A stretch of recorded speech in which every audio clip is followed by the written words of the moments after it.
அனைவருக்கும் வணக்கம். இன்றைய ஆஸ்திரேலியா நேற்றைக்கு நடந்த 2020 மேட்சில் இன்றையா பழிக்கு பழி தீர்த்துவிடும். உண்மையிலே ஆஸ்திரேலியாவை பொறுத்த வரைக்கும் அந்த மேட்ச் ரொம்ப முக்கியமான ஒரு மேட்ச் என்று கருதப்பட்டது. ஆனா ரோஹித் சர்மாவின் விளையாட்டு அதிரடி ஆட்டமும் ஆஸ்திரேலியாவை கலங்க வைத்தது. ரோஹித் சர்மா மறந்திருக்கவே மாட்டார். 2023 ஆண்டு அவர் கிரவுண்டுக்குள்ளே இந்திய மண்ணில் கண்ணீர் வடித்த நாட்கள் அவர் மறந்திருக்கவே மாட்டார். அதை ஞாபகம் வைத்து ஆஸ்திரேலியாவை துவசம் பண்ணியதுதான் ஹைலைட்டாக இருக்கிறது. இந்த மேட்சை பத்தி தான் நமக்கு இந்த வீடியோல பார்க்க போறோம். வாங்க வீடியோக்குள்ள போய். ஆஸ்திரேலியாவை பொறுத்த வரைக்கும் ஒரு முக்கியமான மேட்சாக இந்தியாவின் மேட்சாக நேற்றைக்கு நடந்த மேட்ச் 2020 மேட்ச், அதாவது வேர்ல்டு கப் ஐசிசி வேர்ல்டு கப்பான மேட்ச் முக்கியமான மேட்சாக கருதப்பட்டது. ஆஸ்திரேலியாவுக்கு கொஞ்சம் போல் பயமும் இருந்தது. ஆனாலும் ஆப்கானிஸ்தானின் தோல்விதான் ஆஸ்திரேலியாவுக்கு இந்த நிலைமையில் தள்ளப்பட்டது. இந்த மேட்சை பொறுத்த வரைக்கும் இந்தியாவுக்கு செம ஒரு வாய்ப்பு. ஏன்னா ஆஸ்திரேலியாவே இதுல இந்தியா தோத்தாலும் செமிஃபைனலுக்கு போயிடுவாங்க. இருந்தாலும் ஆஸ்திரேலியாவை பழிக்கு பழி வாங்குவதற்கு இது செம ஒரு வாய்ப்பாக அமைந்தது. இந்த வாய்ப்பை விட்டா இன்னொரு வாய்ப்பு அமையுமா என்று தெரியாது. அன்னைக்கு இந்திய மண்ணில் 2023 ஆண்டு இந்தியா உலக கோப்பையில் ஃபைனலுக்கு சென்று கப்பெடுக்கும் முனைப்பில் அனைத்து இந்திய ரசிகர்களும் எதிர்பார்த்த நிலை கண்ணீர் தான் மிச்சம் என்று காட்டியது ஆஸ்திரேலியா.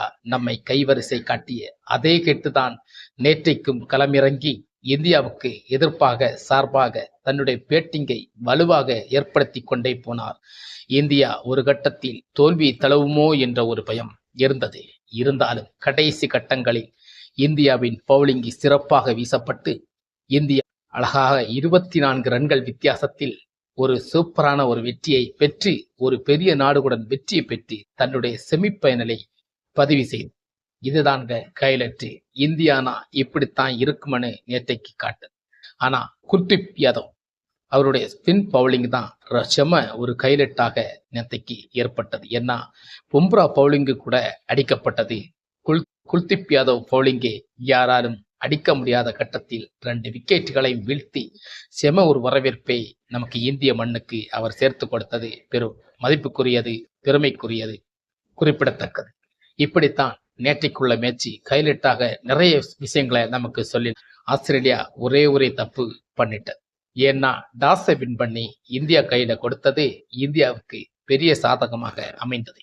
இந்தியா பொதுவாகவே ஆஸ்திரேலியா கூட செகண்ட் இன்னிங்ஸ் செய்யும்போது, அதாவது செகண்ட் பேட்டிங் பிடிக்கும் போது கண்டிப்பாக இந்த ரன்னை ஆஸ்திரேலியா அடிச்சிருந்தால் இந்தியா திணறிருக்க வாய்ப்புகள் இருக்கு.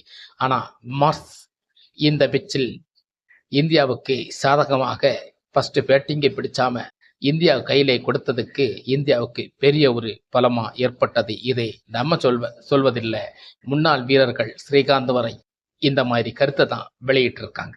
அதனால இந்தியாவுக்கு சாதகமான பிச்சில் இந்தியா நிச்சயமாக ஒரு ரோஹித் சர்மா அடிச்ச அடிக்கு இந்தியா ஒரு 220 ரன்னாவது அடிச்சிருக்கணும். ஆனா கடைசி 4-5 ஓவர்கள் ஆஸ்திரேலியா செம ஒரு ஃபார்மில் வீசி இந்தியாவின் ரன்னை கட்டுப்படுத்தியது. ஒரு 20 ரன்கள் உள்ளே கட்டுப்படுத்தி விட்டது, அப்படித்தான் சொல்ல வேண்டும். அதனால் இந்தியா 205 ரன்கள் மட்டுமே எடுக்க முடிந்தது. இந்த ஸ்கோரை, அதுவும் சின்ன பிச்சில் இந்த ஸ்கோரை ஆஸ்திரேலியா வின் பண்ணும் அளவில் முனைப்பில் இருந்த இந்த பிச்சில் ஆஸ்திரேலியா ஃபர்ஸ்டில் விளையாடி கொண்டிருந்த போது முதல் விக்கெட்டை இழந்தது. ஆனாலும் 8 ரன்களில் முதல் விக்கெட்டை இழந்து ஆஸ்திரேலியா கொஞ்சம் கூட தடுப்பாட்டம் ஆடல. ஒரே அதிரடி ஓவருக்கு ஓவர் 6-4, ஓவருக்கு ஓவர் 6-4 என அதிரடி காட்டிக்கொண்டே இருந்தது. ஆனால் மார்ஸ் விக்கெட் அக்சர் பட்டேல் கேட்ச் மிகப்பெரிய பிரமாதமாக இந்தியாவுக்கு அமைஞ்சது. அந்த கேட்ச் நிச்சயமாக ஒரு ஃபைடர்மேன் பிடித்தது போலதான் இருந்தது. அந்த அளவுக்கு ஒரு வார்த்தைகளே இல்லை அதை வர்ணிக்கிறதுக்கு. அந்த அளவுக்கு ஒரு மிகப்பெரிய கேட்சை பிடிச்ச பிறகு ஆஸ்திரேலியா கையிலிருந்து மேட்சை விடல.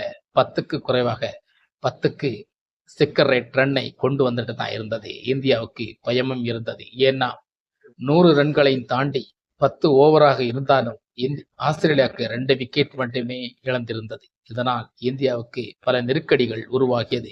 வெற்றி கணிப்பு அங்கும் இங்குமாக மாறி மாறி வந்தது. ஆனால் ஆஸ்திரேலியா கடைசி கட்டங்களில் மேக்ஸ்வெல் விக்கெட்டும் அதுக்கு பின்னாடி வந்த விக்கெட்டுகளும் சரசரன்னு கொஞ்சம் விக்கெட்டுகள் அடுத்தடுத்து ஃபேக்ட் விக்கெட்டாக விழுந்ததுனால இந்தியாவுக்கு கைப்பக்கம் இந்த மேட்ச்.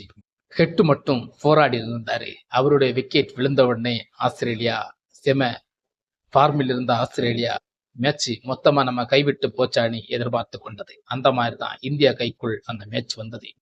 இதுதான் மிகப்பெரிய வெற்றியை இந்தியா அடைந்தது. 24 ரன்கள் வித்தியாசத்தில் இந்தியா இந்த வெற்றியை பதிவு செய்தது.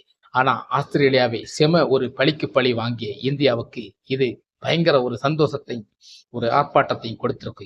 எப்படித்தான் இருந்தாலும் இந்தியா 2023 ஃபைனல் மேட்சை மறந்திருக்காம தான் விளையாடி இருக்கான்னு தான் சொல்ல முடியும். ஆனா மிகப்பெரிய ஒரு ஃபார்மில் இழக்கப்பட்டிருப்பது நம்ம விராட் கோலி, நட்சத்திர நாயகன் விராட் கோலி தான்.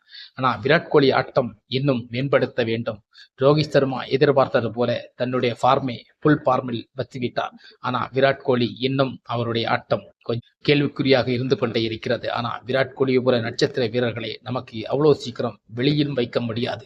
அந்த அளவுக்கு அவர் எந்த நேரம் அடிப்பார் என்று சொல்ல முடியும். இந்திய கிரிக்கெட் வீரர்களிலே உலக சிறந்த வீரராக நம்ம இன்னைக்கு விராட் கோலியை பார்க்கப்படுகிறோம். அதனால அவருடைய முயற்சி இன்னைக்கு சுதப்பினாலும் அவர் பேர்ல உள்ள தன்னம்பிக்கையும் மரியாதையும், அவர் பேர நம்பிக்கையும் நம் இந்திய வீரர்களும் சரி, கோச்சுகளும் சரி, அதை இழக்காமல் அவருக்கு தொடர்ந்து வாய்ப்பு கொடுப்பது மிக எளிமையானதில்லை, மிக கடுமையான ஒரு போராட்டத்தின் இடையில் இந்த வாய்ப்பை கொடுத்திருப்பது குறிப்பிடத்தக்கது. இந்த மாதிரி வாய்ப்புகளை கொடுத்து மீண்டும் விராட் கோலி சொதப்பினாலும் அவருக்கு தொடர்ந்து வாய்ப்பளிக்கப்படுகிறது. மீண்டும் இந்த உலக கோப்பையில் உள்ளாக அவருக்கு வாய்ப்பு கொடுக்கப்படும் என்று தான் நினைக்கிறேன். ஜெய்ஸ்வாலை வெளியே வைத்திருக்கிறார்கள்.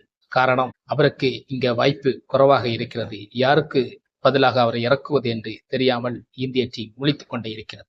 3வது வரிசையில் இறங்கும் ரிஷப் பண்ட் தொடர்ந்து 2-3 மேட்ச் எல்லாம் நல்லா விளையாடி கொண்டிருந்தவர் இப்போதுதான் கடைசியாக 2 மேட்சில் ஒழுங்காக சைன் பண்ணவில்லை. அதனால ரிஷப் பண்டை நமக்கு வெளியில் வைக்க முடியாது. இப்போது புதிய பிளேயருக்கு வாய்ப்பு கொடுக்கவும் முடியாது. அதனால ரிஷப் பண்ட் நமக்கு ஒரு நட்சத்திர வீரர், அது மேட்ச் வின்னர்கள் அவரும் ஒருவர். அதனால அவருக்கும் தொடர்ந்து வாய்ப்பு கொடுக்கணும்.